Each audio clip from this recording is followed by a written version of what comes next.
জলাশয়ে উদ্ধার 5 বছরের শিশু কন্যার দেহ। 5 দিন ধরে নিখোঁজ থাকার পর দেহ উদ্ধার হয়।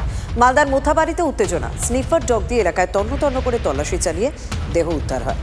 জলে ডুবে মৃত্যু নাকি খুন তা খতিয়ে দেখছে পুলিশ। বেশ কয়েকদিন ধরে এই শিশু নিখোঁজ ছিল। পুলিশে অভিযোগ দায়ের হয়। বিভিন্ন জায়গায় খোঁজ চালানো হয়েছে। 5 দিন পর স্নিফার ডগ আসে এলাকায়। এরপরই তার দেহ উদ্ধার করা হয়। মালদার মোথাবাড়িতে এই শিশু কন্যার মৃত্যুকে কেন্দ্র করে যথেষ্ট উত্তেজনা। এটা জলে ডুবে মৃত্যু নাকি খুন তা ইতিমধ্যে খতিয়ে দেখছে পুলিশ। মাঠ থেকে বাবা মার কাছ থেকে বাড়ি যাওয়ার সময় থেকে নিখোঁজ ডায়েরি করা হয়। বাচ্চার বয়স 5 বছর, নাম ঋষিকা মণ্ডল। আচ্ছা শর্মিষ্ঠা, সিনেমা টিনেমার কথা বলছি, থিয়েটারেও নায়ক তো একজনই হয়। একদম। এগরায় তৃণমূলে কি একজনই নায়ক? পুরো প্রধান স্বপন নায়কের কথা বলছি। ভাবভাব তো সেরকমই। দল বলছে সরে যাও, কিন্তু পদত্যাগ দূরের কথা, স্বপনবাবু রীতিমতো মিটিং ডেকে বসেছেন। অনাস্থা আনবো করেও তৃণমূল নেতৃত্বের সব মুখ বুঁজে হজম করতে হচ্ছে। পুরসভায় যে কান ঘেঁষে তৃণমূলের গরিষ্ঠতা, ঘাড়ে নিঃশ্বাস ফেলছে বিজেপি, সেই অঙ্কে কি স্বপন অন্য স্বপ্ন দেখছেন? জোড়াফুলের কাছে তাই বাগরার আরেক নাম এগরা। তাকে অনুরোধ করেছি দলের নির্দেশ মানার জন্যে। সিনিয়র লিডার, আশা করছি তিনি দলের নির্দেশ মেনে নিয়ে পদত্যাগ করবেন।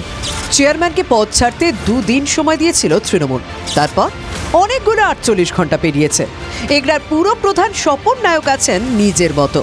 ইস্তফা দূরের কথা, নিয়মিত পুরসভায় আসছেন বর্ষিয়ার নেতা, অনুগামীদের নিয়ে ঘুঁটি সাজাচ্ছেন।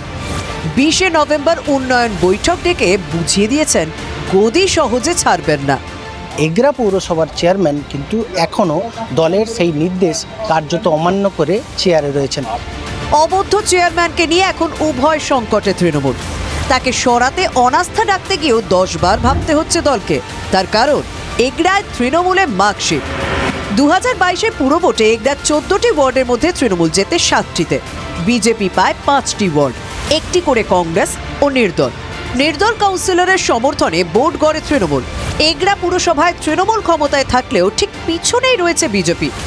তৃণমূলের অনাস্থায় যদি স্বপন নায়ককে বিজেপি সমর্থন করে আর নির্দল কাউন্সিলরকেও স্বপন জুটিয়ে ফেললে তৃণমূলের তো আম ছালা দুই যাবে।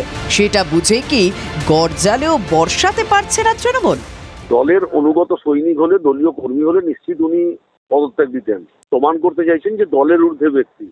নিশ্চিতভাবে একথা মনে করার কোনো কারণ নেই।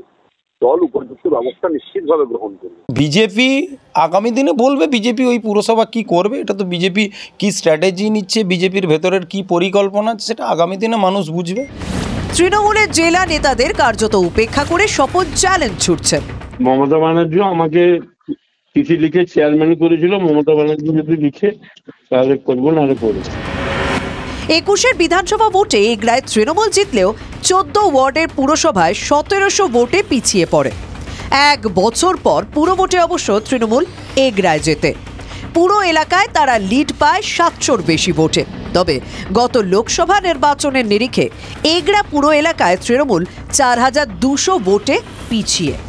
বারবার এগরা শহরে পিছিয়ে পড়া চেয়ারম্যানকে সরিয়ে দেওয়ার সিদ্ধান্ত নেয় তৃণমূল, কিন্তু সেই স্বপন তো এখন জোড়াফুলের কাছে দুঃস্বপ্নের মতো। পূর্ব মেদিনীপুর থেকে কনিষ্ক মাইতির রিপোর্ট, TV9 বাংলা।